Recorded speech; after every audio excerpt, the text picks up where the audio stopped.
Greetings, and welcome to Horrible Hugh's Coffin Reviews. I am Horrible Hugh, and this is my associate, Nails. Yes, I could see where it might be a bit confusing. I do not review coffins. I review movies from my coffin. But Horrible Hugh reviews movies from his coffin. Just didn't have the same ring to it. Each week, Nails and I review a movie. These movies are not readily available with your mainstream drivel you find at Walmart. These movies are found in the outer realms of the internet, the darkest spots of the dilapidated house, the darkest corridors of the abandoned castle. Yes, our cable service is a bit sketchy, but stuck in this coffin night after night forces you to watch anything just to pass the time. I mean, we have an excuse. It's not like my life before death, where I found corrupt criminals of our decadent society and prosecuted them to the fullest extent of the law. Yes, Larry's Leisure World. I got hit in the head behind a Woolworths one night on my way home from work. But I could have been a lawyer. Objection. Enough about me. Let's go on with the movie review. Today we are reviewing She Kills.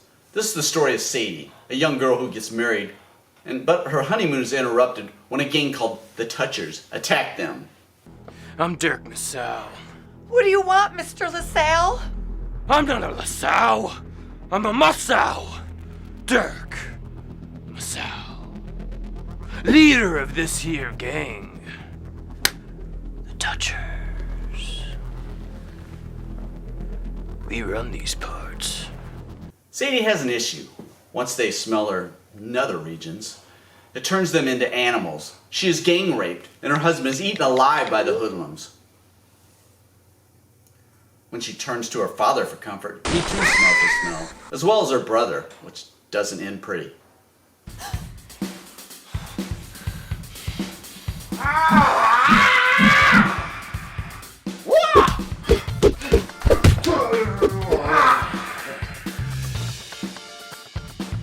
You think you can beat me, son?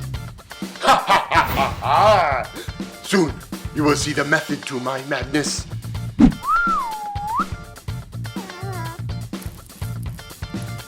No, not my puppy, Jackie Poo Poo.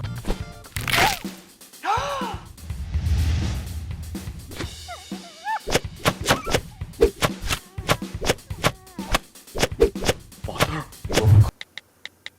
I'm not even going to show you what happened to the cat and the hamster. Sadie then seeks consolation from a psychic who tells her that she has fire crotch, the crotch possessed by the devil. It makes men, who are already animals, act out their primal instincts. All men are evil. They are greedy, they are animals. Fire crotch makes them behave how they really are, unlocks the real them. What can I do about it? Well, there's one thing, but it brings a high price. I don't care. Tell me. Edwin is dead. My dad is dead. My dog, cat, and hamster, Mr. Bobo, are all dead. My brothers run away. I want this gone. The psychic can exorcise this demon crotch, but it will replace it with the power to destroy men. She will never be able to have sex with a man for the rest of her life. She decides to go through with the exorcism, and then she goes out for revenge.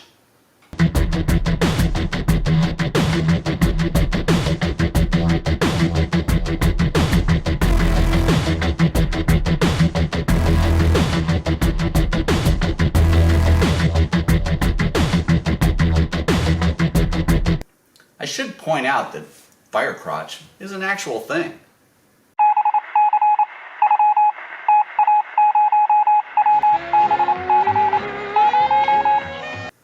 Now there are some issues I have with this movie.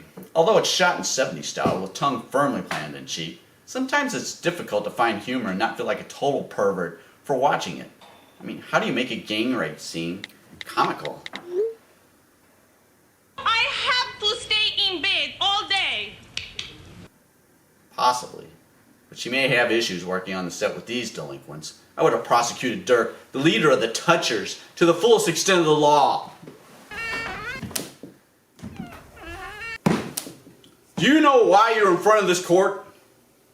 Late night looting and the general killing of the local population. Can you give me one good reason why I shouldn't throw the book at you? I want you to tell me if you're mentally slow. How dare you question my mental state? Now kneel down in front of this jury and confess! In front of them! Objection. I would have made a hell of a lawyer. Now let's take a look at our lead actress, Jennie Russo.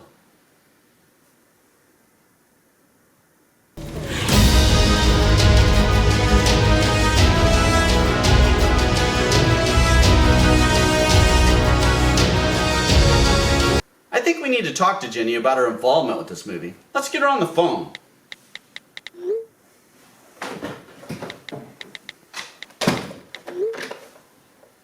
Hello? Hello? What did you think when you saw the script for She Kills? My first thoughts when I read the script, there was actually a lot of, could I do this? Should I do this? Is it making light of certain things that are actually, very serious? And it took a bit for me to realize that, yes, I think I can do this. And I think that I can make sure that I'm not, I'm still taking serious even the goofy moments.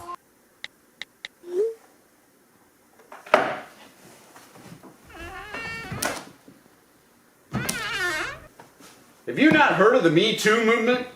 You can't say she's hot unless she's on fire or in a sauna, which you should not be in at the same time. You need to rectify your statement before I am forced to prosecute. You're treading on thin ice, buddy. How can you even see her anyway? How do you text so well?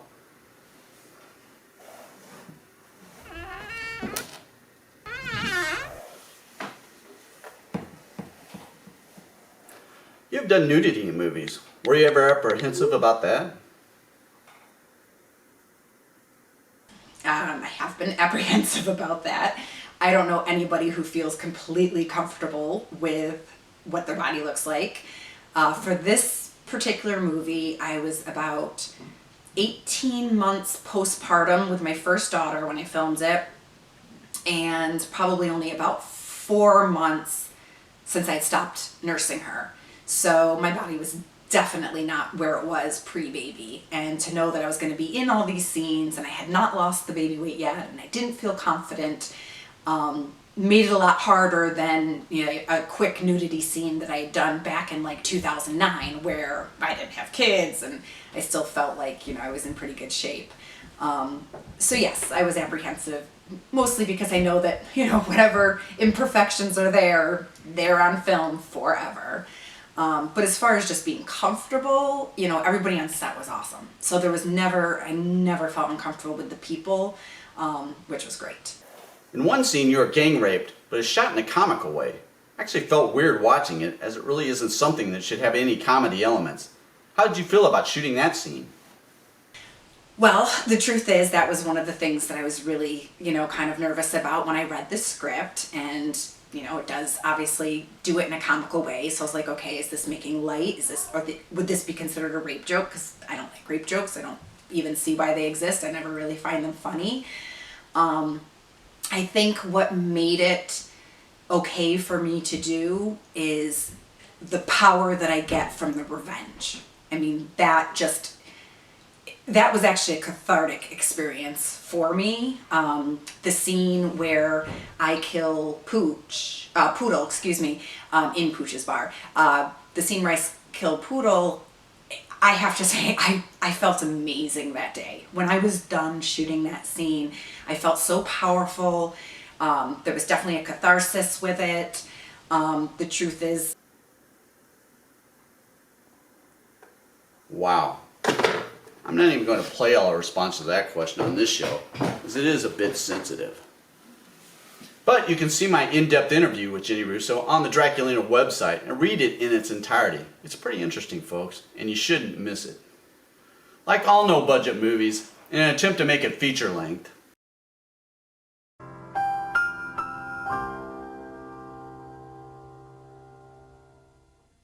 instead of pointless driving scenes or walking scenes, this movie has a dance scene. Yes, this movie has everything. The dance scene goes on for a while.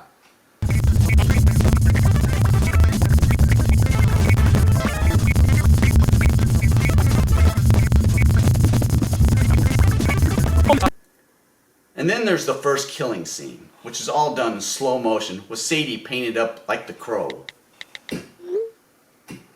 The slow motion really killed the scene for me, and the movie seemed to lose some of its momentum.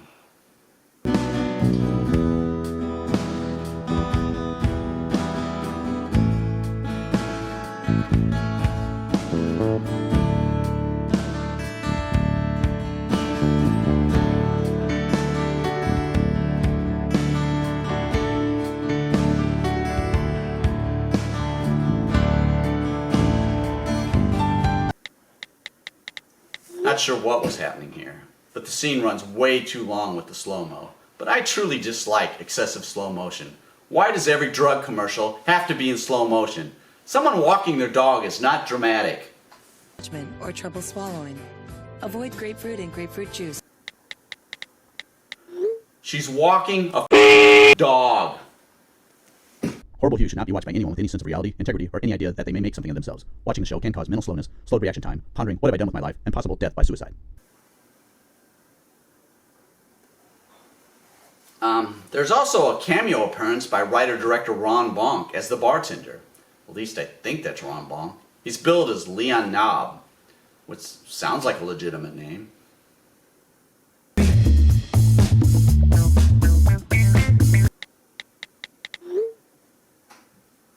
But I'm Alfred Hitchcock. I can prove it. Sure, everybody is.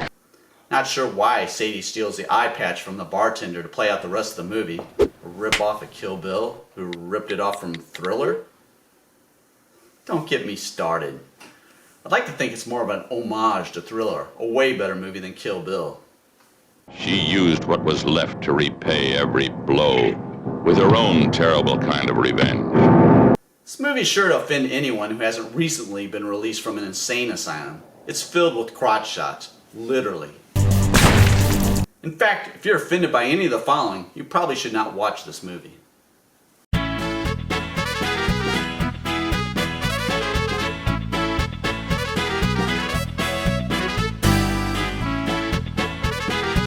At this point, we'd like to award the prestigious Gore Award.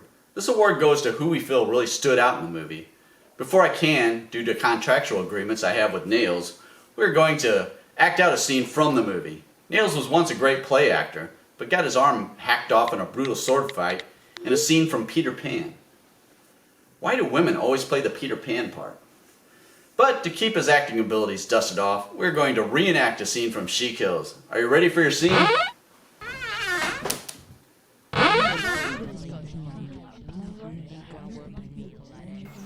Now, Edwin, just a few more hours and we'll be married. You know what they say, mahogany before marriage. Sadie, you're so silly. It's monogamy. The board game? What about it? Oh, Sadie, you're just so innocent.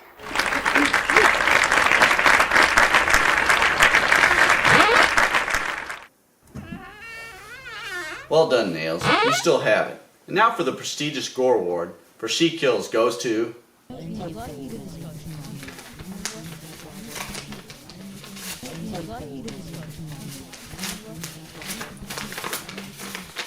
Rebecca C. Kasich as the Dancing Witch.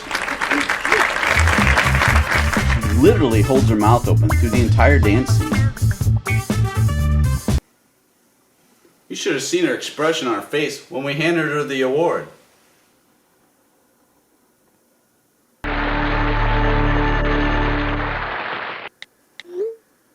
Are you going to make me put my lawyer outfit back on? Now it's time for Horrible Hugh's Coffin Review rating. We give each movie 1 to 5 coffins, 1 being the worst, and 5 being the best. Our general consensus for She Kills is 3.5 coffins. Love the acting of Jennie Russo and Trey Harrison as Dirt. It is shot well, very original, drags in some spots, but I can honestly say you've never seen anything like it before. It is really disturbing in many ways. I recommend that everyone should see it at least once. I will put links where you can buy or rent the movie at the end of this review. So until next time, I hope you enjoyed our show and be sure to subscribe below so you won't miss an episode. If you have a movie you want us to review, or you just want to drop me a line, you can email me direct at horriblehughscoffin@gmail.com. Looks like it's time for another movie. Until next time, keep the coffin lid unlocked.